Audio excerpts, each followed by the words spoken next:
ಕರ್ತನಾದ ಯೇಸು ಕ್ರಿಸ್ತನನ್ನು ರಕ್ಷಕನನ್ನಾಗಿ ಸ್ವೀಕಾರ ಮಾಡಿದ ಮೇಲೆ ಈ ರಕ್ಷಕನ ಕುರಿತಾಗಿ ಮತ್ತು ಸತ್ಯವೇದದ ದೇವರ ಕುರಿತಾಗಿ ಪ್ರತಿಯೊಬ್ಬ ವ್ಯಕ್ತಿಯು ತಿಳ್ಕೊಳ್ಳುವುದಕ್ಕೆ ಪ್ರಾರಂಭ ಮಾಡ್ತಾರೆ, ಕ್ರಿಸ್ತನನ್ನು ನಂಬಿದ ನಂತರ. ಯಾಕಂತ ಹೇಳಿದ್ರೆ ನಮಗೆ ಸುವಾರ್ತೆ ಸಾರಿದಂತವರು ಸತ್ಯವೇದ ಆಧಾರದ ಮೇಲೆ ನಮಗೆ ಸುವಾರ್ತೆಯನ್ನು ಹೇಳಿ ರಕ್ಷಕನನ್ನು ತಿಳಿದುಕೊಳ್ಳುವುದಕ್ಕೆ ಸಹಾಯ ಮಾಡ್ತಾರೆ. ಆ ನಂತರ ನಮ್ಮ ನಂಬಿಕೆಯಲ್ಲಿ ಬೆಳೆಯುವುದಕ್ಕೆ ಪರಿಶುದ್ಧಾತ್ಮನು ನಮಗೆ ಸಹಾಯ ಮಾಡುತ್ತಾನಾದರೂ ಕೂಡ ವಾಕ್ಯದ ಮೂಲಕವಾಗಿ ಆತನು ನಮಗೆ ಪ್ರಬೋಧಿಸ್ತಾನೆ. ಇವತ್ತು ನಮ್ಮೆಲ್ಲರ ಕೈಯಲ್ಲಿಯೂ ಸತ್ಯವೇದ ಉಂಟು ಮತ್ತು ದೇವರ ಕೃಪೆಯಿಂದ ನಮ್ಮಲ್ಲಿ ಹೆಚ್ಚು ಜನರು ಅಕ್ಷರ ಜ್ಞಾನವನ್ನು ಹೊಂದಿದ್ದೇವೆ. ಇದು ದೇವರ ಮಹಾ ಕರುಣೆಯೇ. ಭಾರತ ದೇಶಕ್ಕೆ ಸುವಾರ್ತೆಯನ್ನು ತಂದಂತವರು ಬಹಳವಾಗಿ ಸ್ಟ್ರಗಲ್ ಪಟ್ಟರು. ಭಾರತ ದೇಶದಲ್ಲಿ ಅನಕ್ಷರಸ್ಥರೇ ಹೆಚ್ಚು ಜನ ಇದ್ದಿದ್ದು ಬಂದ ದಿನಗಳಲ್ಲಿ. ಸುವಾರ್ತೆಯನ್ನು ನಂಬಿದರು, ಆದರೆ ಬೆಳೆಯಬೇಕಲ್ಲ ಜನರು ನಂಬಿಕೆಯಲ್ಲಿ. ಅದಕ್ಕೋಸ್ಕರವಾಗಿ ಮಿಷನರಿಗಳು ಜನರಿಗೆ ಕಲಿಸುವುದಕ್ಕೋಸ್ಕರವಾಗಿ ಅಕ್ಷರ ಜ್ಞಾನವನ್ನು ತಂದರು. ಸ್ಕೂಲ್ಗಳನ್ನು ಅವರು ತೆರೆದರು, ಅವರಿಗೆ ಬೋಧನೆ ಕಲಿಯುವಂತದ್ದನ್ನ ಕಲಿಸಿಕೊಟ್ರು. ಆ ನಂತರ ಸತ್ಯವೇದವನ್ನ ಆಗ ಅವ್ರದ್ದು ಇಂಗ್ಲಿಷ್ ಭಾಷೆಯಲ್ಲಿ ಬಂದಂತವರು ಅಥವಾ ಫ್ರೆಂಚ್, ಪೋರ್ಚುಗೀಸ್ ಭಾಷೆಗಳಲ್ಲಿದ್ದು ಕನ್ನಡ ಭಾಷೆಗೆ, ನಮ್ಮ ಭಾರತ ದೇಶದ ಭಾಷೆಗಳಿಗೆ ತರಲಿಕ್ಕೋಸ್ಕರವಾಗಿ ಅವರು ಒಂದು ದೊಡ್ಡ ಸಾಹಸವನ್ನೇ ಮಾಡಬೇಕಾಯಿತು. ದೇವರ ಕೃಪೆಯಿಂದ ಅವರು ತಮ್ಮ ಸೇವೆಯಲ್ಲಿ ಅವರು ಪ್ರಗತಿಯನ್ನು ಹೊಂದಿದರು. ಭಾರತ ದೇಶದ ಭಾಷೆಗಳಲ್ಲಿ ಮೊದಲನೆಯ ಭಾಷೆಯಲ್ಲಿ ಸತ್ಯವೇದ ಬಂದಿದ್ದು ತಮಿಳು ಭಾಷೆಯಲ್ಲಿ. ಜಿಂಜಲ್ ಬಾಲ್ ಅನ್ನುವಂಥ ಪೋರ್ಚುಗೀಸ್ ಮಿಷನರಿ ಅವರು ತಮಿಳು ಭಾಷೆಯಲ್ಲಿ 1715 ತರ್ಜುಮೆ ಮಾಡ್ತಾರೆ. ಎರಡನೆಯದು 1745 ಉರ್ದು ಭಾಷೆಯಲ್ಲಿ ಬರ್ತದೆ. ಉರ್ದು ಭಾಷೆಯಲ್ಲಿ ಅವರು ಬರೀಬೇಕಾದ್ರೆ ರೋಮನ್ ಸ್ಕ್ರಿಪ್ಟ್ ಅನ್ನ ಯೂಸ್ ಮಾಡ್ತಾರೆ. ಆ ನಂತರ ಬಂದಿದ್ದು ಹಿಂದಿ ಭಾಷೆಯಲ್ಲಿ 1815 ಹಿಂದಿ ಭಾಷೆಯನ್ನ, ಹಿಂದಿ ಅನ್ನುವಂಥದ್ದು ಇರಲಿಲ್ಲ. ಆದರೆ ಒಬ್ಬ ಮಹಾನ್ ದೇವರ ಸೇವಕ ಬೆಂಜಮಿನ್ ಸೆಕ್ಲೂಕರ್ ಅಂತ ಹೇಳುವಂತವರು ಅವರು ಹಿಂದಿ ಭಾಷೆಯನ್ನು ಕಂಡಿಡಿದು ಲಿಪಿಯನ್ನು ಸಹ ಹಿಂದಿ ಭಾಷೆಯಲ್ಲಿ ಭಾರತ ದೇಶಕ್ಕೆ ಕೊಡುಗೆಯಾಗಿ ಕೊಟ್ರು. ಸೊ ಕನ್ನಡ ಭಾಷೆಯಲ್ಲಿ ನಮಗೆ ಪ್ರಥಮ ಬಾರಿಗೆ ಬೈಬಲ್ ತರ್ಜುಮೆ ಆಗಿದ್ದು 1809 ವಿಲಿಯಂ ಕೇರಿ ಅವರು ಪ್ರಯತ್ನ ಮಾಡಿದರು. ಆದರೆ ಅವರು ಸಿದ್ಧಪಡಿಸಿದಂತ ಕರಡು ಶ್ರೀರಾಮ್ಪುರ್ ಅವರಿದ್ದಂತ ಸ್ಥಳದಲ್ಲಿ ಬೆಂಕಿ ಆಹುತದಿಂದಾಗಿ 1812 ಅವರು ಬರೆದಂತ ಮ್ಯಾನ್ ಸ್ಕ್ರಿಪ್ಟ್ ಸುಟ್ಟು ಹೋಗ್ತದೆ. ಸೊ 1823 ಜಾನ್ ಹ್ಯಾಂಡ್ಸ್ ಅನ್ನುವಂಥವರು ಬಳ್ಳಾರಿಯಲ್ಲಿ ಸೇವೆ ಮಾಡ್ತಾ ಇದ್ದಂಥವರು ನ್ಯೂ ಟೆಸ್ಟ್ಮೆಂಟ್ ಅನ್ನ ಅವರು ಕನ್ನಡ ಭಾಷೆಗೆ ತರ್ಜುಮೆ ಮಾಡ್ತಾರೆ. ನಂತರ 1831 ಕನ್ನಡ ಭಾಷೆಗೆ ಪೂರ್ಣವಾದಂತ ಬೈಬಲ್ ಸಿಕ್ಕುತ್ತದೆ. ದೇವರು ನಮ್ಮ ಮೇಲೆ ಎಂತ ಕರುಣೆಯನ್ನು ತೋರಿಸಿದ್ದಾನೆ ನೋಡ್ರಿ. ಭಾರತ ದೇಶಕ್ಕೆ ವಿದ್ಯಾಜ್ಞಾನವನ್ನ ತಂದಂತವರು ಸುವಾರ್ತೆಯ ಜೊತೆಯಲ್ಲಿ ಭಾರತ ಮಿಷನರಿಗಳು. ಸುಮಾರು 84 ಭಾಷೆಗಳಲ್ಲಿ ಗ್ರಾಮರ್ ಅನ್ನ, ಡಿಕ್ಷನರಿಗಳನ್ನ ಬರೆದು ಭಾರತ ದೇಶದ ಭಾಷೆಗಳಲ್ಲಿ ಸತ್ಯವೇದವನ್ನ ತರ್ಜುಮೆ ಮಾಡಲಿಕ್ಕೆ ಈ ಮಿಷನರಿಗಳ ಕೊಡುಗೆ ಅಪಾರವಾದದ್ದು. ಇಂದು ಆಧುನಿಕ ಭಾರತದಲ್ಲಿ ನಾವು ವಿದ್ಯಾವಂತರಾಗಿ ಒಳ್ಳೊಳ್ಳೆ ಉದ್ಯೋಗಗಳಲ್ಲಿ, ಅಂತಾರಾಷ್ಟ್ರೀಯ ಮಟ್ಟದಲ್ಲಿ ನಾವು ಒಂದು ವೇಳೆ ಸ್ಪರ್ಧೆಗೆ ಎಳೆದಿರುವುದಾಗಿದ್ದರೆ ಕ್ರೈಸ್ತ ಮಿಷನರಿಗಳ ಕೊಡುಗೆ ಈ ಆಧುನಿಕ ಭಾರತದ ನಿರ್ಮಾಣದಲ್ಲಿ ಅಪಾರವಾದದ್ದು. ಇದನ್ನ ಈ ಇಂಡಿಯನ್ ಕ್ರಿಶ್ಚಿಯನ್ ಡೇನಲ್ಲಿ ಅನೇಕ ಮೇಧಾವಿಗಳು, ತತ್ವಜ್ಞಾನಿಗಳು, ಕ್ರೈಸ್ತ ಥಿಯೋಲಾಜಿಯನ್ಸ್ ಇದನ್ನ ಭಾರತಕ್ಕೆ ಪರಿಚಯ ಮಾಡುವುದರಲ್ಲಿ ಪ್ರಯಾಸ ಪಟ್ಟಿದ್ದಾರೆ. ನಮ್ಮ ಕೈಯಲ್ಲಿ ಸತ್ಯವೇದ ಇರುವುದರಿಂದ ನಾವು ಕರ್ತನಾದ ಯೇಸು ಕ್ರಿಸ್ತನನ್ನ ನಮ್ಮ ಭಾಷೆಯಲ್ಲಿ, ಮಾತೃಭಾಷೆಯಲ್ಲಿ ತಿಳ್ಕೊಳ್ಳುವುದಕ್ಕೆ ನಮಗೆ ಹೆಚ್ಚು ಅನುಕೂಲವಾಗುತ್ತದೆ. ಈ ಸಮಯದಲ್ಲಿ ನಾನು ನಿಮ್ಮ ಜೊತೆಯಲ್ಲಿ ಮಾತನಾಡಲಿಕ್ಕಿರುವಂತ ವಿಷಯ ಸತ್ಯವೇದದ ಹೊಸ ಒಡಂಬಡಿಕೆಯಲ್ಲಿ ಕರ್ತನಾದ ಯೇಸು ಕ್ರಿಸ್ತನು ರಕ್ಷಣಾ ಕಾರ್ಯವನ್ನು ಸಿದ್ಧ ಮಾಡಿ ಆ ಕಾರ್ಯವನ್ನು ಮುಂದುವರಿಸಿ ಪ್ರಪಂಚದ ಎಲ್ಲಾ ಕಡೆಗೆ ತಿಳಿಸ್ಲಿಕ್ಕೋಸ್ಕರವಾಗಿ ತನ್ನ 12 ಮಂದಿ ಶಿಷ್ಯರಿಗೂ, ಅಪೊಸ್ತಲರಿಗೂ ಮತ್ತು ಶಿಷ್ಯರಿಗೂ ಆ ಸೇವೆಯನ್ನು ವಹಿಸಿಕೊಡ್ತಾನೆ. ನಂಬಿಗಸ್ತರಾಗಿ ಕರ್ತನಾದ ಯೇಸು ಕ್ರಿಸ್ತನು ಹೇಳಿದ ರೀತಿಯಲ್ಲಿ ಆತನ ಹಿಂಬಾಲಕರು ವಿಧಿಯರಾಗಿ ಸುವಾರ್ತೆಯನ್ನ ತಮ್ಮ ಕಾಲದಲ್ಲಿ ಇದ್ದಂತ ಎಲ್ಲಾ ಜನರಿಗೂ ತಿಳಿಸ್ಲಿಕ್ಕೆ ಪ್ರಯತ್ನ ಪಟ್ಟರು. ಸಭೆಗಳನ್ನು ಕಟ್ಟಿದರು. ಸಭಾ ಜನರನ್ನ ದೇವರ ನಂಬಿಕೆಯಲ್ಲಿ ಅವರು ಬೆಳೆಸುತ್ತಾ ಬಂದರು. ಅದರಲ್ಲಿ ಅಪೊಸ್ತಲರ ಜೊತೆಯಲ್ಲಿ ಅನ್ಯ ಜನರಿಗೆ ಅಪೊಸ್ತಲನಾದಂತ ಪೌಲನ ಸೇವೆ ಅಮೋಘವಾದದ್ದು. ಯಹೂದ್ಯರೇತರ ಜನಾಂಗಗಳ ಮಧ್ಯದಲ್ಲಿ ಪೌಲನು ಸುವಾರ್ತೆಯನ್ನು ಸಾರುವುದಕ್ಕಾಗಿ ಅನ್ಯ ಜನರಿಗೆ ಕರೆಯಲ್ಪಟ್ಟಂತವನು. ಇದನ್ನ ಅಂತಿಯೋಕ್ಯ ಸಭೆ 12ನೇ ಅಧ್ಯಾಯದಲ್ಲಿ, ಅಪೊಸ್ತಲರ ಕೃತ್ಯ 12ನೇ ಅಧ್ಯಾಯದಲ್ಲಿ ಗುರುತಿಸಿ ಆತನಿಗೆ ಮತ್ತು ಬಾರ್ನಬನಿಗೆ ಕರೆದು, ನೀವು ಸುವಾರ್ತೆಯನ್ನು ತೆಗೆದುಕೊಂಡು ಬೇರೆ ಸ್ಥಳಗಳಿಗೆ ಹೋಗಬೇಕು ಅಂತ ಹೇಳಿ ದೇವರಾತ್ಮನು ಅಪ್ಪಣೆಯ ಮೇರೆಗೆ ಅಲ್ಲಿನ ಸಭಾ ನಾಯಕರುಗಳು ಗುರುತಿಸಿ ಅವರನ್ನ ಸೇವೆಗೆ ಕಳಿಸಿಕೊಡ್ತಾರೆ. ಪೌಲನು ಮೊದಲನೇ ಮಿಷನರಿ ಜರ್ನಿಯನ್ನ 13ನೇ ಅಧ್ಯಾಯದಲ್ಲಿ ಪ್ರಾರಂಭ ಮಾಡ್ತಾನೆ. ಅದು ಬಹುಶಃ ಕ್ರಿಸ್ತ ಶಕ 46ರಿಂದ 48 2 ವರ್ಷಗಳ ಕಾಲದಲ್ಲಿ ಆತನು ಮೊದಲನೇ ಪ್ರಯಾಣವನ್ನ ಮಾಡ್ತಾನೆ. ಮೊದಲನೇ ಪ್ರಯಾಣವನ್ನು ಆತನು ಪ್ರಾರಂಭ ಮಾಡಿದ ಮೇಲೆ ಆತನು ಕೆಲವು ಪಟ್ಟಣಗಳನ್ನ ಸುವಾರ್ತೆಕರಣಕ್ಕೋಸ್ಕರವಾಗಿ ಆದುಕೊಂಡು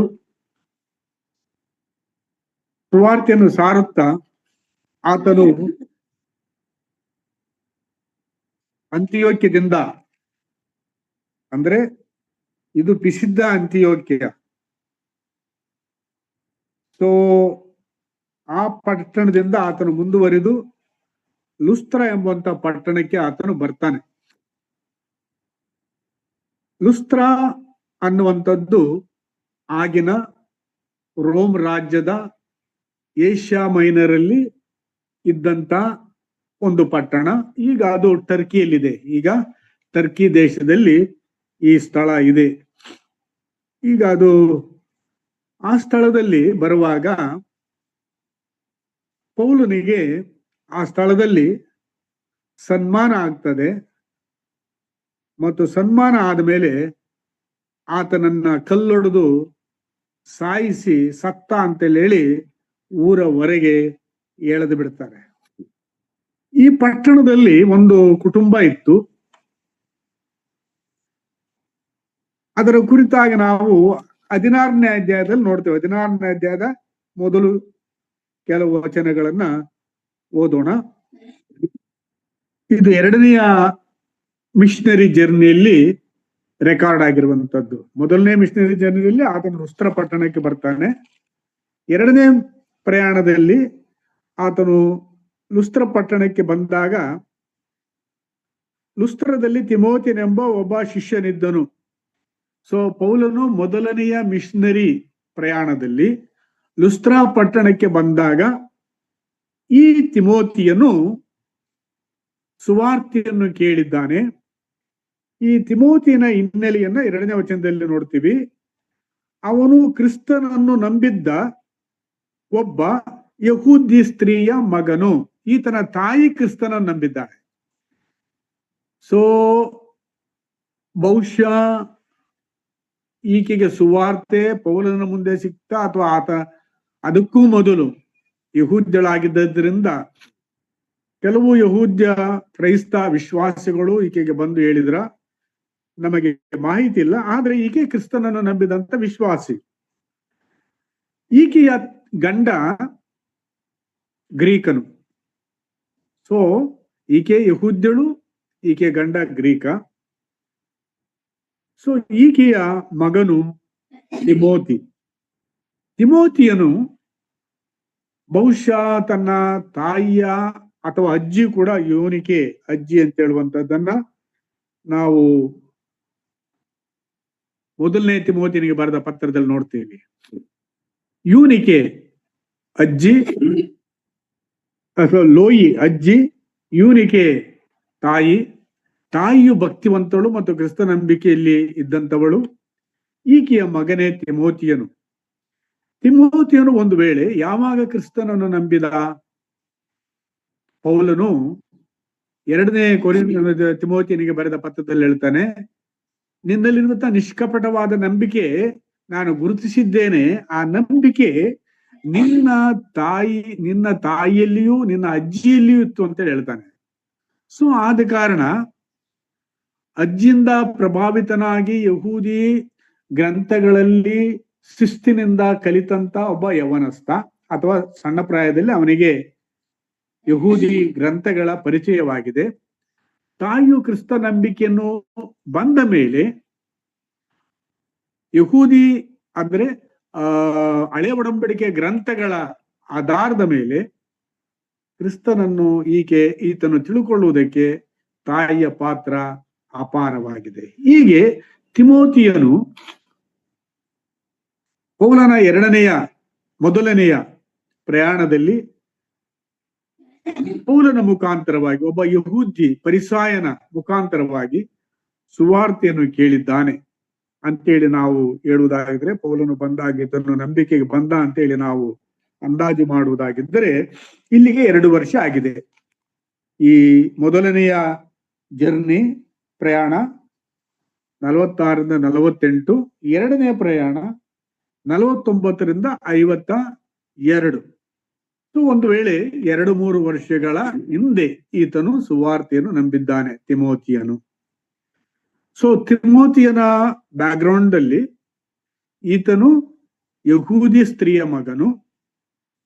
ಯಹೂದಿ ಗ್ರಂಥಗಳಲ್ಲಿ ಈತನು ಶಿಸ್ತಿನಿಂದ ಕಲ್ತಿರುವಂತ ವ್ಯಕ್ತಿ. ಈತನ ತಂದೆ ಗ್ರೀಕನಾದರೂ ಕೂಡ ಈತನು ಸುನ್ನತಿಯನ್ನು ಹೊಂದಿರಲಿಲ್ಲ. ಯಹೂದ್ಯರಿಗೆ ಸುನ್ನತಿ ಅನ್ನುವಂಥ ಸಂಸ್ಕಾರ ಅವರ ಸಂಪ್ರದಾಯವಾಗಿ ಅಬ್ರಹಾಮನಿಗೆ ದೇವರು ಕೊಟ್ಟಂತ ಆಜ್ಞೆಯನ್ನ ಪಾಲಿಸ್ತಿದ್ದರು. ಆದರೆ ತಿಮೋತಿಯನ ತಂದೆ ಗ್ರೀಕನಾಗಿದ್ದರಿಂದ ಅದಕ್ಕೆ ಆ ಸುನ್ನತಿ ಎಂಬ ಸಂಸ್ಕಾರಕ್ಕೆ ಆತನ ತಾಯಿ ಆತನ ತಂದೆ ಅಡ್ಡಿಯಾಗುತ್ತಿದ್ದರಿಂದ ಮಾಡಿಸಿರಲಿಲ್ಲ. ಈಗ ಈ ತಿಮೋತಿಯನು ಕ್ರಿಸ್ತನನ್ನು ನಂಬಿದ್ದಾನೆ. ಸೊ ಈ ನಂಬಿದ್ದ ಮಾತ್ರವಲ್ಲದೆ ಇವನ ವಿಷಯದಲ್ಲಿ 2ನೇ ವಚನದಲ್ಲಿ ನಾವು ಇನ್ನೂ ಸ್ವಲ್ಪ ನೋಡ್ತೀವಿ. ಈ ತಿಮೋತಿಯನ ವಿಷಯದಲ್ಲಿ ಅವನ ವಿಷಯವಾಗಿ ಲುಸ್ತ್ರದಲ್ಲಿ ಇಕೋನ್ಯದಲ್ಲಿಯೂ ಇದ್ದ ಸಹೋದರರು ಒಳ್ಳೆ ಸಾಕ್ಷಿ ಹೇಳುತ್ತಿದ್ದರು.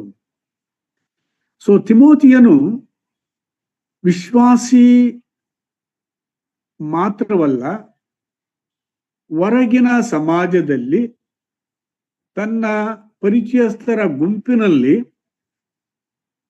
ಒಳ್ಳೆಯ ಸಾಕ್ಷಿಯನ್ನು ಹೊಂದಿದವನಾಗಿದ್ದನು. ಇದನ್ನು ಯವನಸ್ಥನಾಗಿದ್ದ, ಒಳ್ಳೆಯ ಸಾಕ್ಷಿಯನ್ನ ಹೊಂದಿದವನಾಗಿದ್ದನು. ಸೊ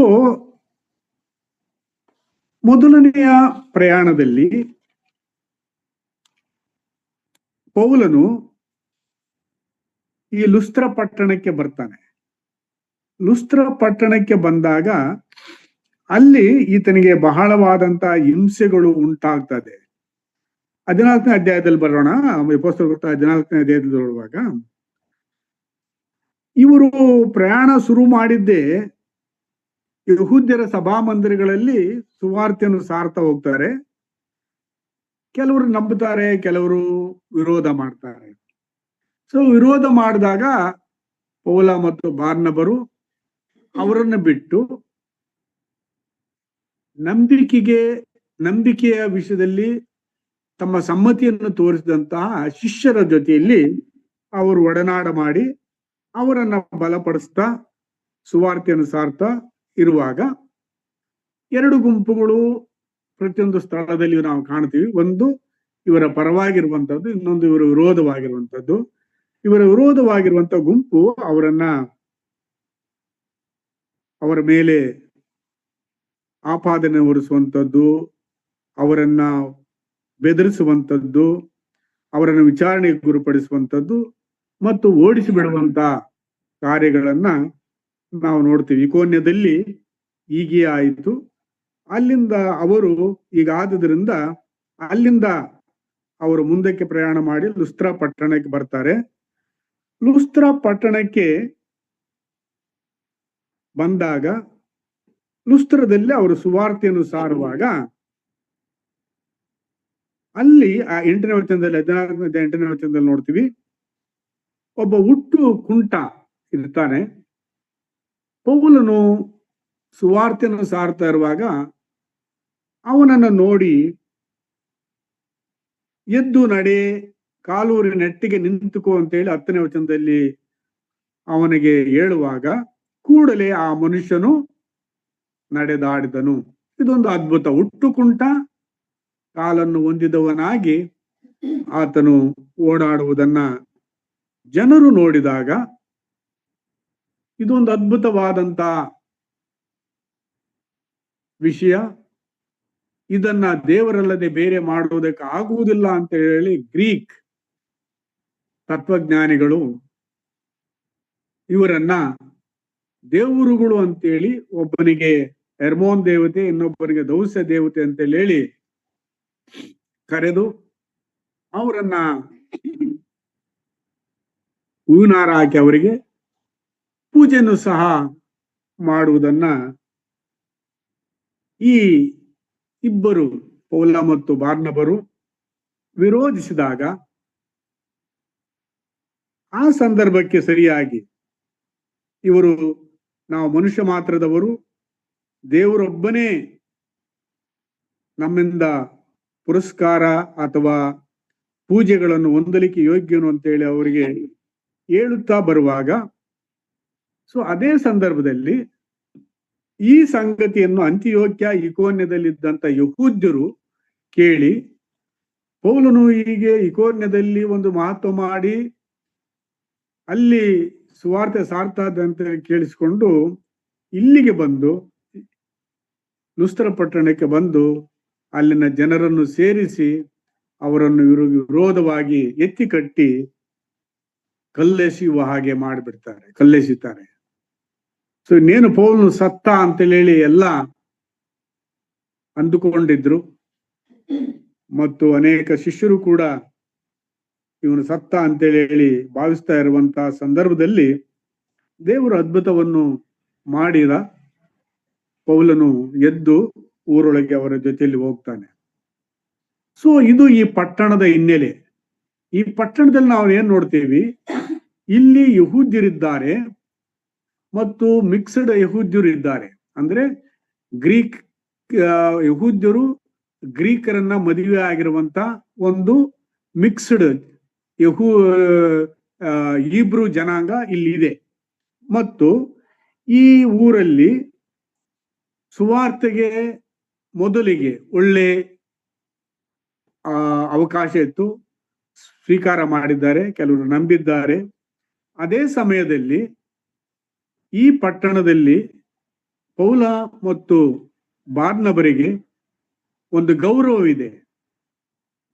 ದೇವರ ಮನುಷ್ಯರು ಅಥವಾ ದೇವರುಗಳೇ ಅನ್ನುವಂಥ ಸನ್ಮಾನ ಸಹ ಇಲ್ಲಿ ಆಗ್ತದೆ.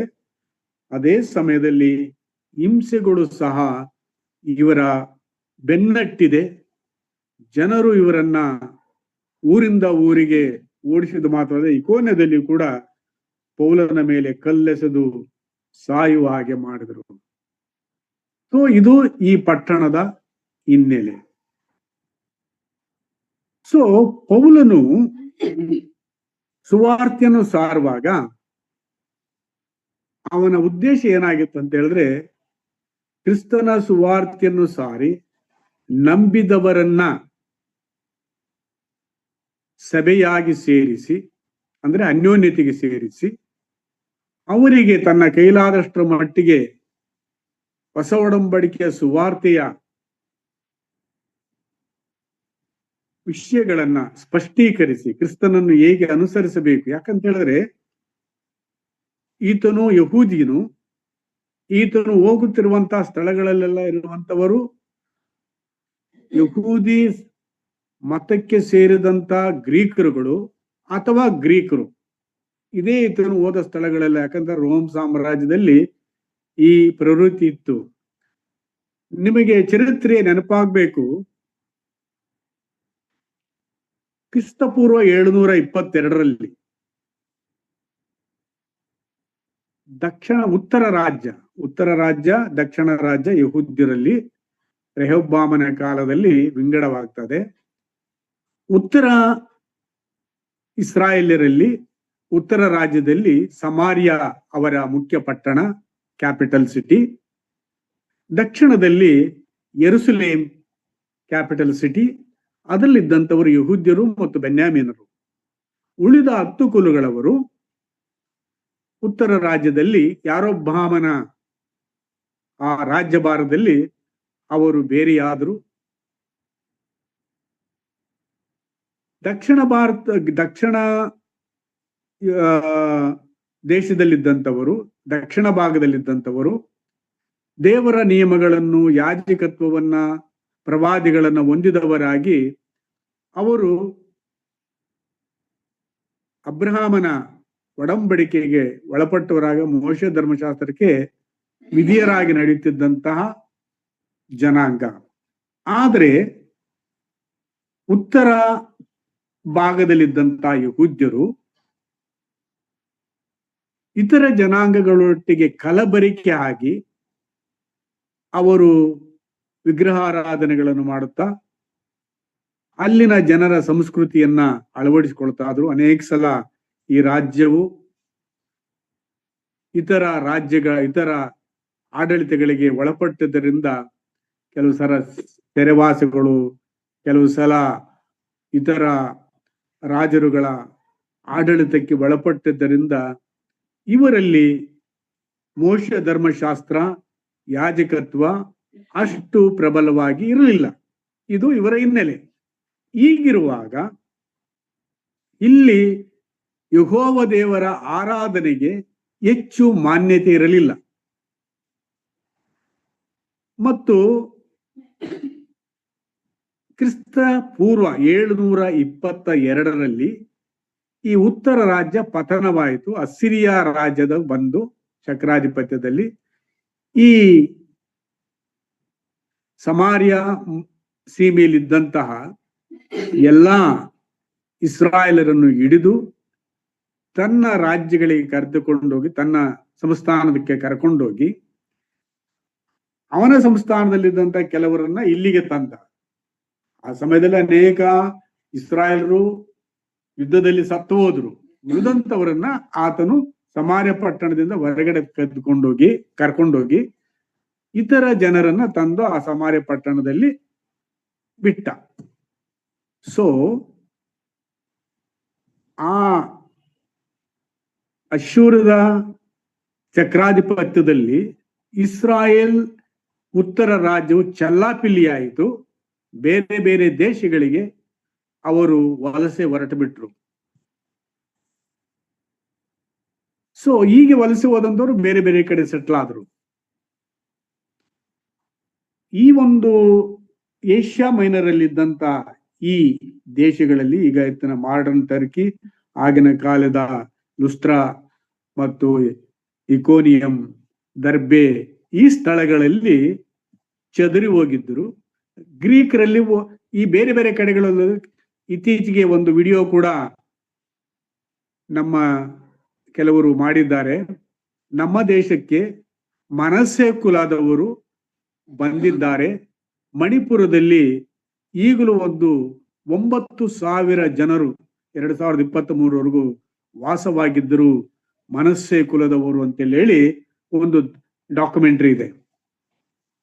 ಸೊ ಬೇರೆ ಬೇರೆ ಕಡೆಗೆ ಚದರಿ ಹೋದಂತ ಈ ಜನರು ಆ ಸ್ಥಳೀಯ ಸಂಸ್ಕೃತಿಗೆ ಹೊಂದಿಕೊಂಡ್ರು. ಬಹುಶಃ ಏಷ್ಯಾ ಮೈನರಲ್ಲಿ ಈಗ ನಾವು ತಿಮೋತಿಯನ ತಾಯಿ ಮತ್ತು ಅಜ್ಜಿ ಹೀಗೆ ಆಗ ಚದುರಿಸಲ್ಪಟ್ಟಂತವರು ವಲಸಿಯಾಗಿ ಇಲ್ಲಿ ವಾಸವಾಗಿದ್ದಾರೆ ಅಂತ ಹೇಳಿ ನಾವು ಅಂದಾಜು ಮಾಡಿಕೊಳ್ಳಬಹುದು. ಈ ಹಿನ್ನೆಲೆಯಲ್ಲಿ ಈ ತಿಮೋತಿಯನು ತಾಯಿಯ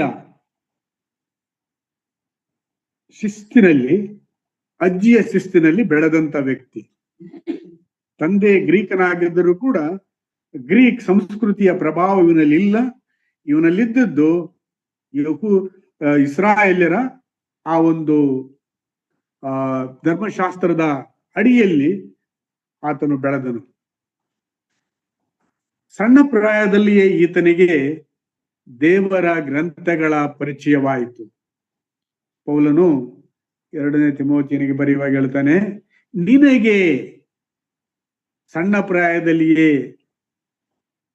ಧರ್ಮಶಾಸ್ತ್ರಗಳ ಪರಿಚಯವಾಯಿತಲ್ಲ, ಆ ಗ್ರಂಥಗಳು ನಮ್ಮಲ್ಲಿ ಭಕ್ತಿ ವೃದ್ಧಿಯನ್ನು ಉಂಟು ಮಾಡಲಿಕ್ಕೆ ಬೇಕಾದಷ್ಟಾದಂತಹ ಸಾಮರ್ಥ್ಯವನ್ನು ಹೊಂದಿದೆ ಅಂತೇಳಿ ಹೇಳಿ 3ನೇ ಅಧ್ಯಾಯದಲ್ಲಿ ಆತನು ವಿವರಣೆ ಮಾಡ್ತಾನೆ. ಸೊ ಇಲ್ಲಿ ನನ್ನ ಪಾಯಿಂಟ್ ಏನಂತ ಹೇಳಿದ್ರೆ, ತಿಮೋತಿಯನು ಯಹೂದಿ ಮತ್ತು ಗ್ರೀಕ್ ಸಂಸ್ಕೃತಿಯಲ್ಲಿ ಬೆಳೆದರೂ ಕೂಡ ಅವನ ಮೇಲೆ ಪ್ರಭಾವ ಬೀರಿದ್ದು ಯಹೂದಿ ಧರ್ಮ ಗ್ರಂಥಗಳ ಆಳವಾದಂತಹ ವಿಚಾರಗಳು. ಅದು ಅವನಿಗೆ ಆತನು ಯೌವನಸ್ಥನಾಗುವಾಗ ಅವನನ್ನ ರಕ್ಷಣೆಗೆ ಕ್ರಿಸ್ತನಲ್ಲಿ ನಡೆಸಲಿಕ್ಕೆ ಸಹಾಯ ಮಾಡಿತು. ಇದಕ್ಕೆ ಕಾರಣ ಪ್ರಯಾಸ ಆತನ ಅಜ್ಜಿ ಮತ್ತು ಆತನ ತಾಯಿ. ಯಹೂದ್ಯರಲ್ಲೊಂದು ಪ್ರವೃತ್ತಿ ಇತ್ತು.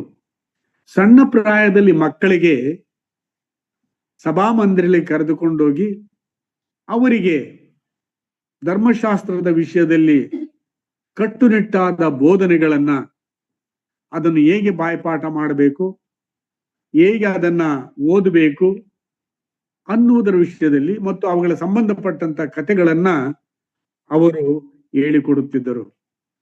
ಬಹುಶಃ ಇದರಿಂದಲೇ ಏನೋ ಕ್ರೈಸ್ತ ಸಭೆಗಳಲ್ಲಿ ಕೂಡ ಮಕ್ಕಳಿಗೆ ಸತ್ಯವೇದ ಜ್ಞಾನವನ್ನು ಕಲಿಸುವಂತಹ ಸಂಡೇ ಸ್ಕೂಲ್ ಪ್ರಾರಂಭ ಅಲ್ಲಿಂದ ಆಗಿರಬೇಕು. ಯಹೂದ್ಯರಿಂದ ಅಥವಾ ಇಸ್ರಾಯೇಲ್ರಿಂದ ನಾವು ಇದನ್ನ ಅನುಸರಿಸ್ತಾ ಇರಬಹುದು ಅಂತ ಹೇಳುವಂಥದ್ದು ನನ್ನ ಅನಿಸಿಕೆ. ಏನೇ ಇರಲಿ, ಇಸ್ರಾಯೇಲ್ರಿಗೆ ದೇವರು ಒಂದು ಕಟ್ಟಪ್ಪಣೆ ಕೊಟ್ಟಿದ್ದ. ನೀವು ಧರ್ಮೋಪದೇಶ ಕಾಂಡದಲ್ಲಿ ಇದನ್ನು ನೋಡ್ತೀರಿ. ನೀವು ನಿಮ್ಮ ಮಕ್ಕಳಿಗೆ ನೀವು ಇದನ್ನು ಅನುಸರಿಸಿ ನಡಿಬೇಕು. ನೀವು ನಿಮ್ಮ ಮಕ್ಕಳಿಗೆ ಇದನ್ನು ಬೋಧಿಸಬೇಕು, ಕುಳಿತುಕೊಳ್ಳುವಾಗ, ಎದ್ದೇಳುವಾಗ, ದಾರಿ ನಡೆಯುವಾಗ. ಇದರ ಕುರಿತಾಗಿ ಧರ್ಮೋಪದೇಶ ಕಾಂಡ 6ನೇ ಅಧ್ಯಾಯದಲ್ಲಿ ನಾವು ನೋಡ್ತೀವಿ. ಆದ್ರಿಂದ ಈ ಯಹೂದಿ ಅಥವಾ ಇಸ್ರಾಯೇಲ್ರು ಈ ಒಂದು ತಮ್ಮ ಪಿತೃಗಳಿಂದ ಬಂದಂತಹ, ಇಂದಿನ ತಲೆಮಾರಿನಿಂದ ಬಂದಂತಹ ಈ ಒಂದು ಪ್ರವೃತ್ತಿಯನ್ನು ಚಾಚು ತಪ್ಪದೆ ಅವರು ಮಾಡ್ತಾ ಇದ್ರು. ತಮ್ಮ ಮಕ್ಕಳಿಗೆ ಅದನ್ನ ರವಾನಿಸುತ್ತಿದ್ದರು ಕಟ್ಟುನಿಟ್ಟಾಗಿ. ಒಂದು ಶಿಸ್ತು. ನಾನು ಕಂಡುಕೊಂಡಂತಹ ಈ ಧರ್ಮಶಾಸ್ತ್ರದ ಆಚಾರಗಳನ್ನು, ಈ ಧರ್ಮಶಾಸ್ತ್ರದ ವಿಷಯಗಳನ್ನ ನಮ್ಮ ಮಕ್ಕಳಿಗೆ ನಾವು ತಿಳಿಸಬೇಕು. ಯಾಕಂತ ಹೇಳಿದ್ರೆ, ನೀವು ಕೀರ್ತನೆಗಳ ಗ್ರಂಥದಲ್ಲಿ ಬರುವಾಗ 78ನೇ ಕೀರ್ತನೆಯಲ್ಲಿ ಕೀರ್ತನೆಗಾರನೇ ಹೇಳ್ತಾನೆ, ನೀವು ಇದನ್ನು ನಿಮ್ಮ ಮಕ್ಕಳಿಗೆ ಬೋಧಿಸಿರಿ, ಅವರು ಅವರ ಮಕ್ಕಳಿಗೆ ಬೋಧಿಸಲಿ, ಅವರು ಅವರ ಮಕ್ಕಳಿಗೆ ಬೋಧಿಸಲಿ.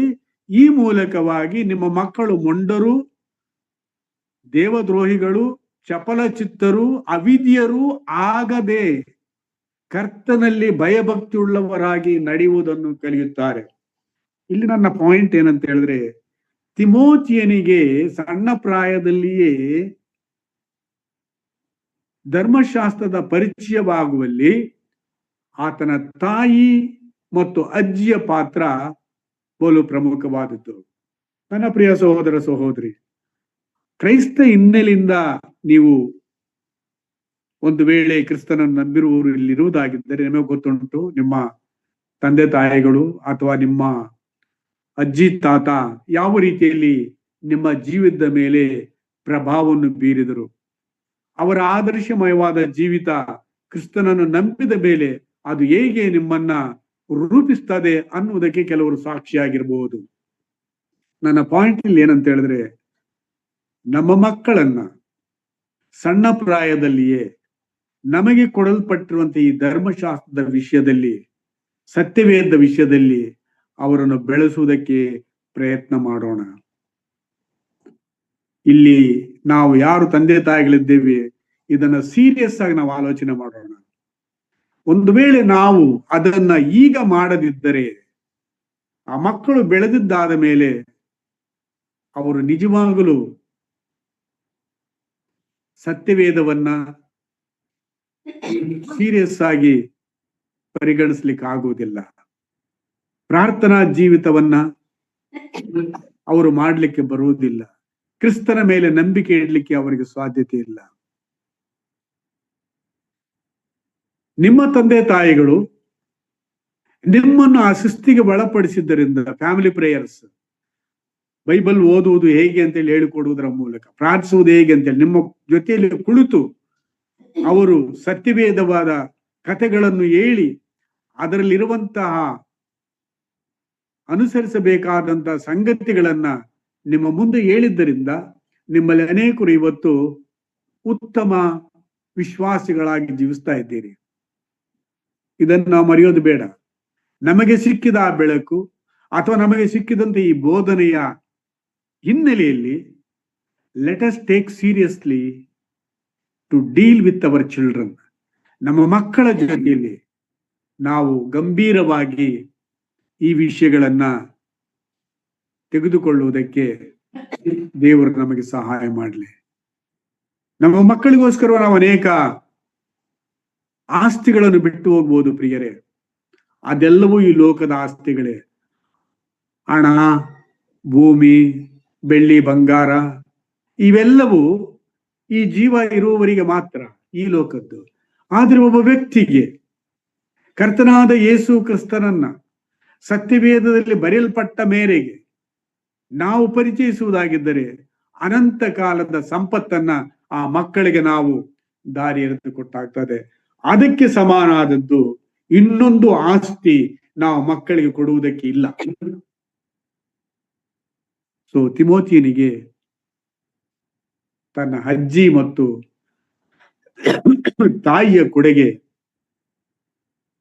ಮೋಶೆಯ ಮತ್ತು ಪ್ರವಾದಿಗಳ ಗ್ರಂಥಗಳಲ್ಲಿ ಆಸಕ್ತಿಯನ್ನು ಹುಟ್ಟಿಸಿದರು. ಸೊ ಅದರಿಂದ ನಮ್ಮ ಸಂಡೇ ಸ್ಕೂಲ್ ಟೀಚರ್ಸ್ ಮಾಡ್ತಾರೆ, ನಮ್ಮ ಸಂಡೇ ಸ್ಕೂಲ್ ಅದರ ಜವಾಬ್ದಾರಿ ಹೊತ್ತುಕೊಳ್ಳುತ್ತದೆ ನಿಜ. ಆದರೆ 24/7 ಮಕ್ಕಳು ತಂದೆ ತಾಯಿಗಳನ್ನ, ಮನೆಯನ್ನ ನೋಡ್ತಾ ಇರ್ತಾರೆ.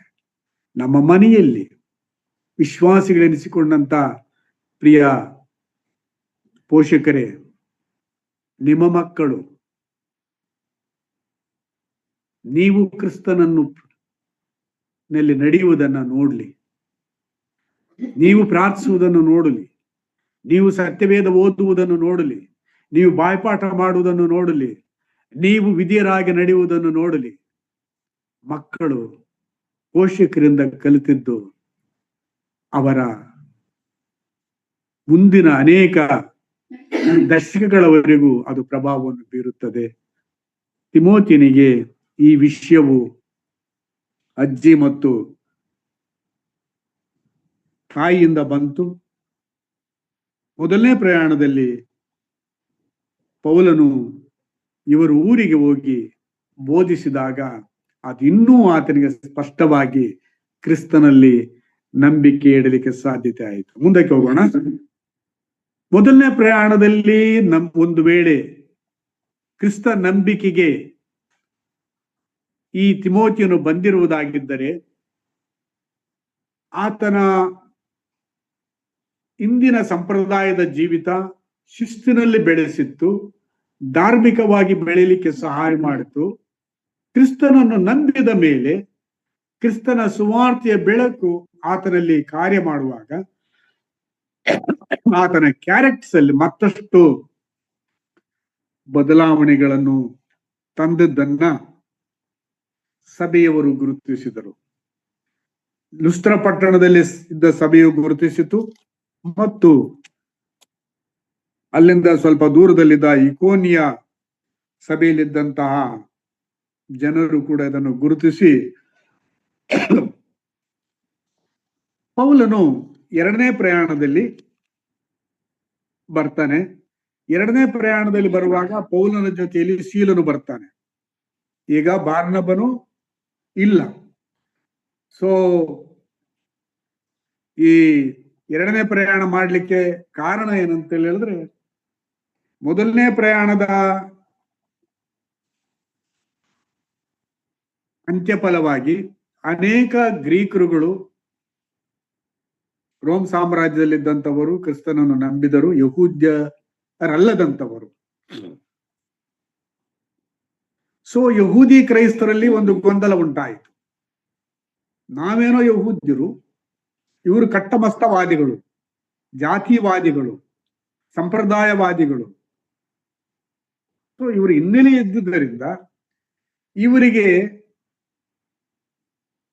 ಕ್ರೈಸ್ತತ್ವಕ್ಕೆ ಬಂದಿದ್ದಾದ ಮೇಲೆ ತಮ್ಮ ಸಂಸ್ಕೃತಿಯನ್ನೇ ಆಧಾರ ಮಾಡಿಕೊಂಡು ಜೀವಿಸ್ತಾ ಇದ್ರು. ಆದರೆ ಸುವಾರ್ತೆಯನ್ನ ಪೇತ್ರನು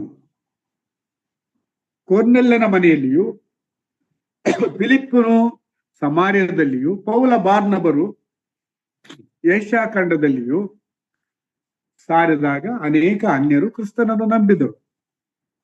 ಸೊ ಅನ್ಯರಿಗೆ ಯಹೂದ್ಯರ ಸಂಪ್ರದಾಯಗಳು ಗೊತ್ತಿಲ್ಲ. ಅಂತ ಹಿನ್ನೆಲೆಯಲ್ಲಿ ಬಂದಂತವರನ್ನ ಯಹೂದಿ ಸಂಪ್ರದಾಯಗಳಿಗೆ ಒಳಪಡಿಸುವುದು ಎಷ್ಟರ ಮಟ್ಟಿಗೆ ದೇವರ ದೃಷ್ಟಿಯಲ್ಲಿ ಸರಿ ಅನ್ನುವಂಥದ್ದು ಆಗಿನ ಅಪೊಸ್ತಲರ ಸಭಾನಾಯಕರ ಚಿಂತನೆಯಾಗಿತ್ತು. ಕೆಲವರು ಹೇಳ್ತಾ ಇದ್ರು, ಇಲ್ಲ, ನೀವು ಮೋಶೆಯ ಧರ್ಮಶಾಸ್ತ್ರದ ಪ್ರಕಾರವಾಗಿ ಹಬ್ಬಗಳನ್ನು ಮಾಡಬೇಕು, ಯಜ್ಞಗಳನ್ನು ಸಮರ್ಪಿಸಬೇಕು, ಸುನ್ನತಿ ಮಾಡಿಸಿಕೊಳ್ಳಬೇಕು ಅನ್ನುವಂತಹ ವಿಚಾರವನ್ನ ಮುಂದೆ ಇಡ್ತಾ ಇದ್ರು.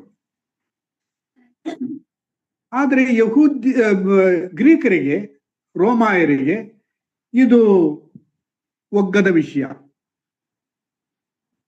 ಮಾತ್ರವಲ್ಲದೆ ಇನ್ನೊಂದು ಪ್ರವೃತ್ತಿ ಪ್ರಾರಂಭ ಆಯಿತು. ಯಹೂದ್ಯಗಳು ಅನ್ಯರನ್ನ ಪಾಪಿಗಳಂತೇಳಿ ಕರೆಯುತ್ತಿದ್ದಂತ ಪ್ರವೃತ್ತಿ. ಈಗ ಇದ್ದಕ್ಕಿದ್ದಾಗೆ ಕ್ರಿಸ್ತನಲ್ಲಿ ಅವರನ್ನ ಸಹೋದರಂತೇಳಿ ಎಣಿಸುವಂಥದ್ದು ಎಷ್ಟು ಕಷ್ಟ ಇರಬೇಕು ನೋಡಿ. ಭಾರತ ದೇಶದ ಅಂತ ನಮಗೆ ಈ ಜಾತಿ ಕುಲಗಳು ಎಂತಹ ಒಂದು ಪ್ರಭಾವ ಬೀರಿದೆ ನಮ್ಮ ಕ್ರೈಸ್ತ ಸಭೆಗಳ ಮೇಲೆ ಅನ್ನುವಂತ ನಮಗೆ ಗೊತ್ತಾಗ್ತದೆ. ಸೊ ಇದೇ ಒಂದು ಸ್ಟ್ರಗಲ್ ಪ್ರಾರಂಭದ ವಿಶ್ವಾಸಿಗಳಿಗೆ, ಗ್ರೀಕ್ ಮತ್ತು ರೋಮ್ ಹಿನ್ನೆಲೆಯಿಂದ ಬಂದಂತಹ ವಿಶ್ವಾಸಿಗಳಿಗೆ. ಆ ಸಂದರ್ಭದಲ್ಲಿ ಸಭಾನಾಯಕರುಗಳು ಪೇತ್ರ ಯಾಕೋಬರ ನೇತೃತ್ವದಲ್ಲಿ 15ನೇ ಅಧ್ಯಾಯದಲ್ಲಿ ಒಂದು ಸಮ್ಮೇಳನ ನಡೆಸ್ತಾರೆ. ಎಲ್ಲಾ ಕ್ರೈಸ್ತ ವಿಶ್ವಾಸಿಗಳು ಬೇರೆ ಬೇರೆ ದೇಶಗಳಲ್ಲಿದ್ದಂಥವರನ್ನ ಕರೆಸಿ ಆ ಸಮ್ಮೇಳನ ನಡೆಸಿ ಕೆಲವು ತೀರ್ಮಾನಗಳನ್ನ ಮಾಡ್ತಾರೆ. ಅಲ್ಲಿ ತೀರ್ಮಾನ ಮೇಜರ್ ಏನಂತ ಹೇಳಿದ್ರೆ, ಯಹೂದ್ಯರ ಆಚಾರಗಳನ್ನ ಬೇರೆ ಅನ್ಯ ಹಿನ್ನೆಲೆಯಿಂದ ಬಂತವರ ಮೇಲೆ ಹೊರಿಸುವುದು ಬೇಕಾಗಿಲ್ಲ, ಆದ್ರಿಂದ ರಕ್ಷಣೆ ಆಗುವುದಿಲ್ಲ. ಅವರಿಗೆ ಸುನ್ನತಿ ಮಾಡಿಸಿಕೊಳ್ಳ್ರಿ ಅಂತ ಹೇಳುವಂತ ಈ ಒಂದನ್ನು ಕೂಡ ನಾವು ವರಿಸುವುದು ಸರಿ ಇಲ್ಲ ಅನ್ನುವಂತ ತೀರ್ಮಾನಗಳನ್ನು ಮಾಡಿಕೊಂಡ ಮೇಲೆ ಪೌಲ ಬಾರ್ನಬರ ಸೇವೆಗೆ ಮತ್ತಷ್ಟು ಬಲ ಬರ್ತದೆ. ಆ ಹಿನ್ನೆಲೆಯಲ್ಲಿ ಅವರು ಸಭೆಗಳನ್ನ ಹೋಗಿ ಸುವಾರ್ತೆ ಸಾರುವುದಕ್ಕೆ ಮತ್ತಷ್ಟು ಧೈರ್ಯಗೊಳ್ತಾರೆ ಆಗಿನ ಸಭಾ ನಾಯಕರುಗಳು.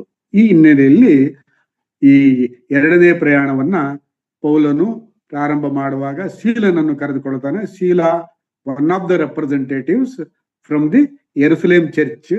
ಅಲ್ಲಿ ಅವರು ಶೀಲನನ್ನು ಇವರ ಜೊತೆಯಲ್ಲಿ ಕೊಡ್ತಾರೆ. ಬಾರ್ನಬ ಮತ್ತು ಪೌಲರ ಜೊತೆಯಲ್ಲಿ ಕಳಿಸಿ ಇವರು ಎಲ್ಲೆಲ್ಲಿ ಸುವಾರ್ತೆಗಳನ್ನು ಸಾರಿ ಸಭೆಗಳನ್ನು ಸ್ಥಾಪಿಸಿದರೋ ಆ ಸ್ಥಳಕ್ಕೆ ಇವರು ಪ್ರಯಾಣ ಮಾಡಿ ಹೋಗುವಾಗ ಶೀಲನು ಅವರ ಜೊತೆಯಲ್ಲಿ ಹೋಗಿ, ನಾನು ಯೆರೂಸಲೇಮ್ ಸಭೆಯಿಂದ ಪ್ರತಿನಿಧಿಯಾಗಿ ಬಂದಿದ್ದೇನೆ, ಆ ಸಭೆಯಲ್ಲಿ ಇಂತಹ ಸಮ್ಮೇಳನದಲ್ಲಿ ಈ ತೀರ್ಮಾನಗಳನ್ನು ಕೈಗೊಂಡಿದ್ದೇವೆ, ಆದ್ರಿಂದ ಇಂತಿಂತ ಆಚಾರಗಳನ್ನ ನೀವು ಮಾಡುವುದು ಅವಶ್ಯಕತೆ ಇಲ್ಲ, ನೀವು ಕ್ರಿಸ್ತನಿಗೆ ವಿಧಿಯರಾಗಿ ನಡೆದು ಆ ಅಪೊಸ್ತಲರ ಬೋಧನೆಗಳಲ್ಲಿ ನೀವು ಬಲಗೊಂಡ್ರೆ ಸಾಕು ಅಂತ ಹೇಳಿ ವಿವರಣೆ ಮಾಡಿ ಕೊಡುವಂತದ್ದಕ್ಕೋಸ್ಕರವಾಗಿ ಶೀಲನನ್ನು ಕಳಿಸ್ತಾರೆ. ಶೀಲನು ಬಾರ್ನಬನನ್ನ ಪೌಲನು ಶೀಲನನ್ನು ಕರೆದುಕೊಂಡು ಎರಡನೇ ಪ್ರಯಾಣ ಮಾಡಿ ಆತನು ತಾನು ಮೊದಲನೇ ಪ್ರಯಾಣದಲ್ಲಿ ಸ್ಥಾಪಿಸಿದಂತ ಎಲ್ಲಾ ಸಭೆಗಳನ್ನ ವಿಸಿಟ್ ಮಾಡುವಾಗ ಆ ಹಿನ್ನೆಲೆಯಲ್ಲಿ ಆತನು ಲುಸ್ತ್ರ ಪಟ್ಟಣಕ್ಕೆ ಬರುವಾಗ ತಿಮೋತಿಯನನ್ನ ಕರೆದುಕೊಳ್ತಾನೆ,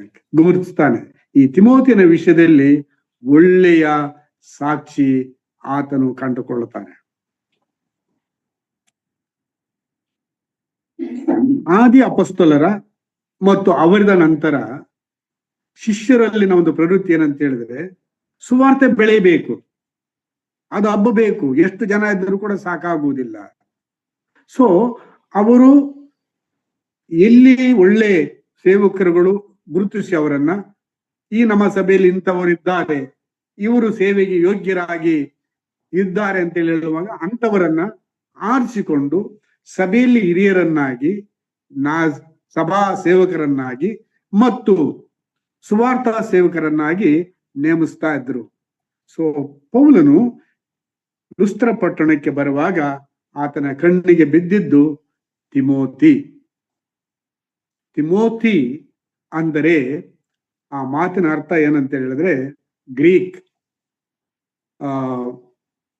ಭಾಷೆಯಲ್ಲಿ ದೇವರನ್ನು ಗೌರವಿಸುವವನು, honouring God, one who honours god.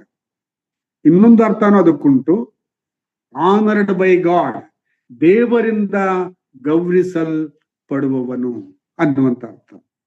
So ತಿಮೋತಿಯನು ತನ್ನ ಹೆಸರಿಗೆ ತಕ್ಕ ಹಾಗೆ ತನ್ನ ಪೂರ್ವಿಕರ ದೇವರನ್ನು, ಕರ್ತನಾದ ಯೇಸು ಕ್ರಿಸ್ತನಲ್ಲಿ ಗೌರವಿಸುವುದನ್ನ ನಾವು ಆತನ ಕನ್ವರ್ಷನ್ ಅಲ್ಲಿ ನಾವು ನೋಡ್ತೀವಿ. ಮತ್ತು ಈತನಿಗೆ ಒಳ್ಳೆಯ ಹೆಸರು ಕೂಡ ಸಮಾಜದಲ್ಲಿ, ಸಭೆಯಲ್ಲಿ ಹೊಂದಿದವನಾಗಿದ್ದನು. ತಿಮೋತಿಯ ಒಳ್ಳೆಯವನು, ಒಳ್ಳೆ ವಿಶ್ವಾಸಿ, ಒಳ್ಳೆ ಸೇವಕ ಅನ್ನುವಂತಹ ಹೆಸರನ್ನು ಪಡೆದಿದ್ದ. ಸೊ ಪೌಲನು ತಾನು ಪ್ರಯಾಣವಾಗಿ ಬೇರೆ ಬೇರೆ ಕಡೆಗಳಿಗೆ ಹೋಗ್ಬೇಕಾಗಿದ್ದರೆ ಆತನಿಗೆ ಒಬ್ಬನೇ ಮಾಡುವುದಾಗಲಿ ಅಥವಾ ಒಂದಿಬ್ಬರು ಮಾಡುವುದಾಗಲಿ ಎಷ್ಟು ಸಾಧ್ಯವೋ ಅಷ್ಟು ಜನರನ್ನ ಆತನು ಸೇರಿಸಿಕೊಳ್ತಾ ಇದ್ದ. ಈಗ ಪೌಲ ಶೀಲವರಿಬ್ಬರಿದ್ದಾರೆ. ಪೌಲನು ನೆನೆಸಿದ, ನಮ್ಮೊಟ್ಟಿಗೆ ತಿಮೋತಿಯನು ಇದ್ದರೆ ಒಳ್ಳೇದಾಗ್ತದೆ ಅಂತ ಹೇಳಿ ತಿಮೋತಿಯನನ್ನ ಕರೆದಾಗ ತಿಮೋತಿಯನು ಇವರ ಜೊತೆಯಲ್ಲಿ ಹೋಗುವುದಕ್ಕೆ ಸಮ್ಮತಿ ಪಡ್ತಾನೆ. ಆ ಸಮ್ಮತಿ ಪಟ್ಟಿದ್ದಾದ ಮೇಲೆ ಅವನು ಗ್ರೀಕನು, ತಂದೆ ಗ್ರೀಕ ಅನ್ನುವಂಥದ್ದು ಮಿಕ್ಸ್ಡ್ ಬ್ರೀಡ್. ಸೊ ಜನರು ಇವನು ಕಲಬರಿಕೆ, ಇವನು ಗ್ರೀಕನ, ಇವನು ಯಹೂದಿನಲ್ಲ ಅನ್ನುವಂತಹ ಆಪಾದನೆ ಒಂದು ವೇಳೆ ತಿಮೋತಿಯನ ಮೇಲೆ ಹೊರಿಸುವುದಾಗಿದ್ದರೆ ತಾನು ಹೋಗುವಂತ ಯಹೂದ್ಯರ ಮಧ್ಯದಲ್ಲಿ ಈತನು ಅಡ್ಡಿಯಾಗಬಹುದು ಅನ್ನುವಂಥದ್ದನ್ನು ಆಲೋಚನೆ ಮಾಡಿ ತಿಮೋತಿಯನೊಟ್ಟಿಗೆ ಅದನ್ನ ಚರ್ಚೆ ಮಾಡಿ ಅವನ ಸಮ್ಮತಿ ಪಡೆದು ಅವನಿಗೆ ಯಹೂದ್ಯರ ಪದ್ಧತಿಯ ಪ್ರಕಾರ, ಇಬ್ರಿಯರ ಪದ್ಧತಿಯ ಪ್ರಕಾರ ಸುನ್ನತಿಯನ್ನು ಮಾಡಿಸ್ತಾನೆ. ಇದರಿಂದ ಯಾರು ಆತನನ್ನ ಯಹೂದ್ಯನಲ್ಲ ಅಂತ ಹೇಳುವುದಕ್ಕೆ ಆಗುವುದಿಲ್ಲ. ಯಾಕಂದ್ರೆ ಸುನ್ನತಿ ಮಾಡಿಸಿಕೊಂಡ್ರೆ ಯಹೂದಿ ಧರ್ಮಕ್ಕೆ ಸೇರಿದ ಹಾಗೆ ಅನ್ನುವಂತ ಆಲೋಚನೆಯೊಡನೆ ಸುನ್ನತಿಯಿಂದ ರಕ್ಷಣೆ ಇಲ್ಲ. ಆದರೆ ಸಾಂಸ್ಕೃತಿಕವಾದಂತ ಸಮಸ್ಯೆಯನ್ನ ಬಗೆಹರಿಸಿ ಸೇವೆಯನ್ನ ಸರಾಗವಾಗಿ ಮಾಡಲಿಕ್ಕೆ ಪೌಲನು ಈ ಒಂದು ಕಾರ್ಯವನ್ನು ಮಾಡ್ತಾನೆ. ಅದಕ್ಕೆ ತಿಮೋತಿಯನು ಸಮ್ಮತಿ ಕೊಡ್ತಾನೆ. ಆ ನಂತರ ಇವರ ಜೊತೆಯಲ್ಲಿ ಸೇವೆಗೆ ಆತನು ಬರ್ತಾನೆ. ಕೆಲವು ವಿಷಯಗಳನ್ನು ಹೇಳಿ ನಾನು ಇಲ್ಲಿ ಮುಗಿಸ್ತೇನೆ. ತಿಮೋತಿಯನು ಇವರ ಜೊತೆಯಲ್ಲಿ ಸೇರಿದ್ದಾದ ಮೇಲೆ 2ನೇ ಪ್ರಯಾಣದಲ್ಲಿ ಇವರು ಮುಂದಕ್ಕೆ ಪ್ರಯಾಣ ಮಾಡಿ ಹೋಗ್ತಾರೆ.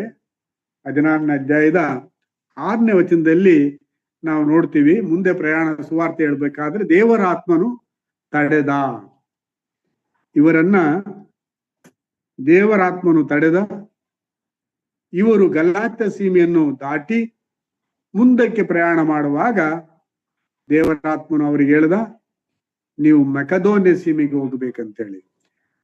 ಸೊ ಸೇವೆಯಲ್ಲಿ ಹೇಗೆ ದೇವರ ಅಪ್ಪಣೆಯನ್ನು ಪಡೆದು ಮುಂದೆ ಹೋಗ್ಬೇಕನ್ನೋದನ್ನ ತಿಮೋತಿಯನು ಮೊದಲನೇ ಬಾರಿಗೆ ಪೌಲನ ಜೊತೆಯಲ್ಲಿ ಇದ್ದುಕೊಂಡು ಕಣ್ಣಾರೆ ನೋಡ್ತಾ ಇದ್ದಾನೆ. ಪ್ರಾಗ್ಯ ಗಲಾತ್ಯ ಸೀಮೆಗೆ ಬಂದಿವರು ಇಂದ ಮನಸ್ಸಿತ್ತು ಸುವಾರ್ತೆ ಸಾರಬೇಕಂತೇಳಿ. ಆದರೆ ದೇವರಾತ್ಮನು ತಡೆದ ಅನ್ನುವುದು ಲಿಖಿತವಾಗಿದೆ.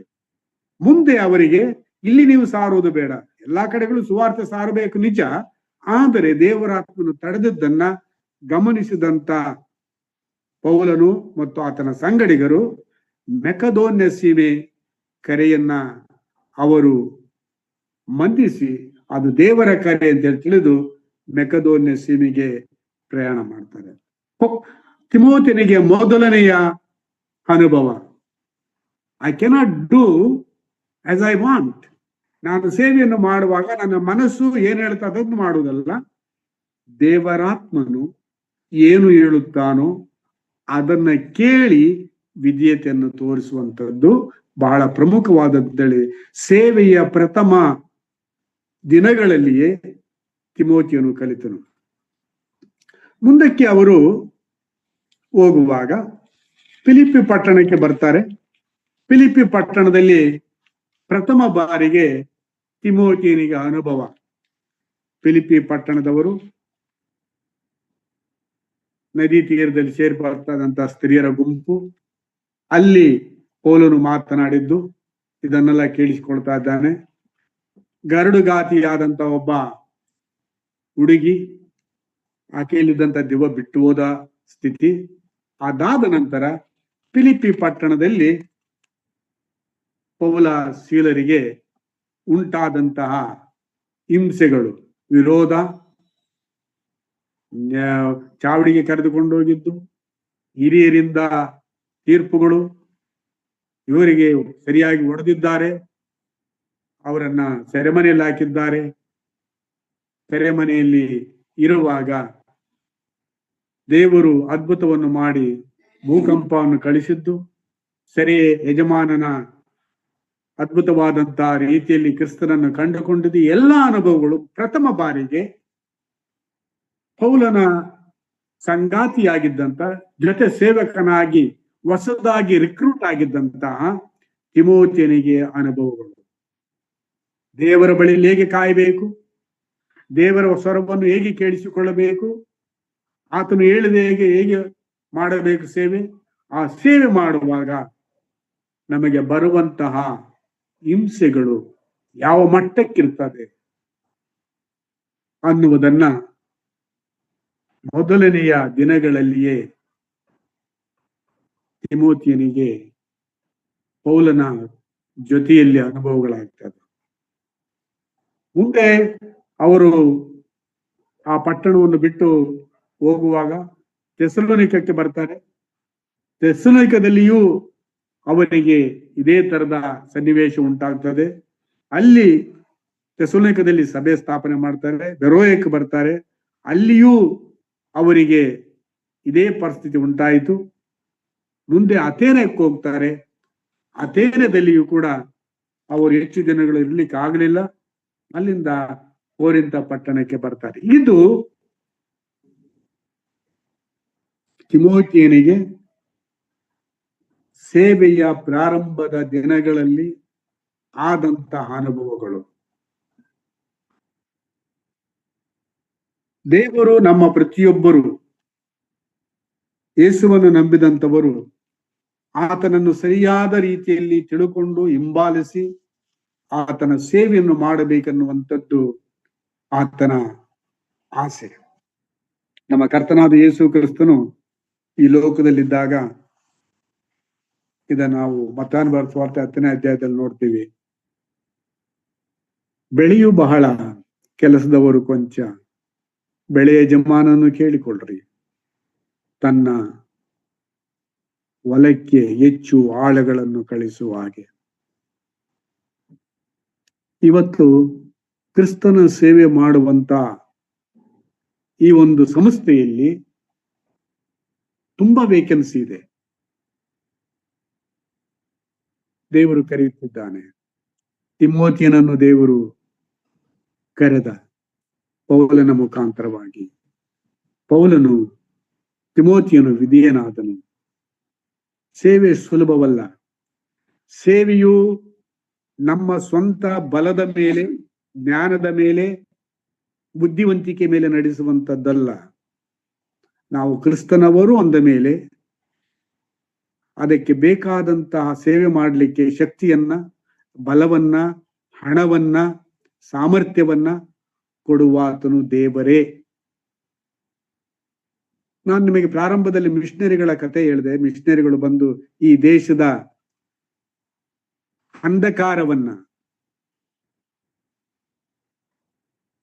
ತುಂಬಿದಂತ ಅಜ್ಞಾನವನ್ನ ಯಾವ ರೀತಿಯಲ್ಲಿ ಸುವಾರ್ತೆಯನ್ನು ಸಾರಿ ಈ ದೇಶಕ್ಕೆ ಬೆಳಕನ್ನು ತಂದರು. ಯೇಸು ಸ್ವಾಮಿ ಹೇಳಿದ ಮಾತು ನೆನಪಿಟ್ಕೊಳ್ರಿ.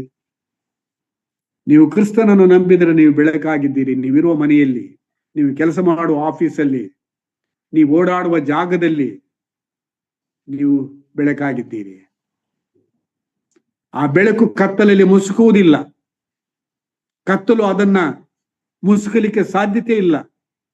ಒಂದು ವೇಳೆ ನಿನ್ನಲ್ಲಿರುವಂತ ಕತ್ತಲು ಮುಸುಕೋದಾಗಿದ್ದರೆ ಅದು ನಿನ್ನಲ್ಲಿರುವಂತಹ ಅಜ್ಞಾನ ಇರಬಹುದು ಅಥವಾ ಅವಿಧೇಯತೆ ಇರಬಹುದು. ಆದರೆ ಆ ಜೀವದ ಲಕ್ಷಣ ಅಂತ ಹೇಳಿದ್ರೆ ಬೆಳಕಾಗಿ, ಉಪ್ಪಾಗಿ ಈ ಅಂಧಕಾರದ ಲೋಕದಲ್ಲಿ, ಈ ಸಪ್ಪೆಯಾಗಿರುವಂತಹ ಲೋಕದಲ್ಲಿ ಬೆಳಗುವಂಥದ್ದು. ಸೊ ತಿಮೋಥಿಯನಿಗೆ ಸಣ್ಣ ಪ್ರಾಯದಲ್ಲಿ ಸಿಕ್ಕಿದಂತಹ ಗ್ರಂಥಗಳ ಪರಿಚಯ ಕ್ರಿಸ್ತ ನಂಬಿಕೆಗೆ ನಡೆಸಿತು. ಕ್ರಿಸ್ತ ನಂಬಿಕೆಯಿಂದ ಕ್ರಿಸ್ತನ ಸೇವೆಯನ್ನು ಮಾಡುವ ಮಟ್ಟಿಗೆ ಆತನನ್ನು ಬೆಳೆಸಿತು. ನಮ್ಮ ಕೈಲಿ ಸತ್ಯವೇದ ಗ್ರಂಥವಿದೆ. I tell you everybody and all the times, be a master of one book in this world. ನಿಮ್ಮ ಕೈಯಲ್ಲಿರುವಂತಹ ಸತ್ಯವೇದ ಗ್ರಂಥದ ವಿಷಯದಲ್ಲಿ ನೀವು ಪಾರಂಗತರಾಗಿರಿ. ನೀವು ದೊಡ್ಡ ದೊಡ್ಡ ವಿದ್ಯಾಭ್ಯಾಸ ಮಾಡಿ, ರಿಸರ್ಚ್ ಮಾಡಿ ಪಾಂಡಿತ್ಯವನ್ನು ಪಡೆಯಿರಿ, ಒಳ್ಳೆಯದು. ಆದರೆ ಸತ್ಯವೇದ ಪಾಂಡಿತ್ಯವು ಬಹಳ ಒಳ್ಳೆಯದು. ಅಮೆರಿಕ ದೇಶದಲ್ಲಿ 19ನೇ ಶತಮಾನದಲ್ಲಿದ್ದಂತ ಒಬ್ಬ ವಿಶ್ವವಿದ್ಯಾಲಯದ ಪ್ರೊಫೆಸರ್ ಹೀಗೆ ಹೇಳಿದ್ರು: I believe in college education for men and woman, but college education without the Bible knowledge is of no use. A Bible knowledge without college education is better than college education without Bible knowledge. ನಮ್ಮ ಯವನ ಮಕ್ಕಳಿಗೆ ವಿಶ್ವವಿದ್ಯಾಲಯದ ವಿದ್ಯಾಭ್ಯಾಸ ಬೇಕು ಅಂತೇಳಿ ನಾನು ಬಯಸ್ತೇನೆ. ಆದರೆ ಸತ್ಯವೇದ ಜ್ಞಾನವಿಲ್ಲದ ಕಾಲೇಜಿನ ವಿದ್ಯಾಭ್ಯಾಸಕ್ಕಿಂತ ಕಾಲೇಜ್ ವಿದ್ಯಾಭ್ಯಾಸ ಇಲ್ಲದ ಸತ್ಯವೇದ ಜ್ಞಾನ ಬಹಳ ಮುಖ್ಯವಾದದ್ದು ಅಂತೇಳಿ ಹೇಳ್ತಾನೆ. ಆದ್ರಿಂದ ನನ್ನ ಪ್ರಿಯ ಸಹೋದರ ಸಹೋದರಿ, ಈ ಗ್ರಂಥವನ್ನು ನಾವು ಓದೋಣ. ಈ ಗ್ರಂಥದಲ್ಲಿ ಬರೆದಿರುವಂತಹ ರಕ್ಷಕನನ್ನ ಹೆಚ್ಚಾಗಿ ತಿಳಿದುಕೊಳ್ಳೋಣ. ಇದನ್ನು ನಮ್ಮ ಸಭೆಯವರು, ನಮ್ಮ ಮಕ್ಕಳು ಇದನ್ನ ತಿಳುಕೊಳ್ಳುವ ಹಾಗೆ ಅವರನ್ನು ಪ್ರೋತ್ಸಾಹಿಸೋಣ, ಪ್ರಾರ್ಥಿಸೋಣ.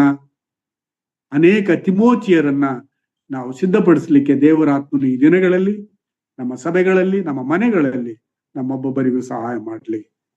God bless you.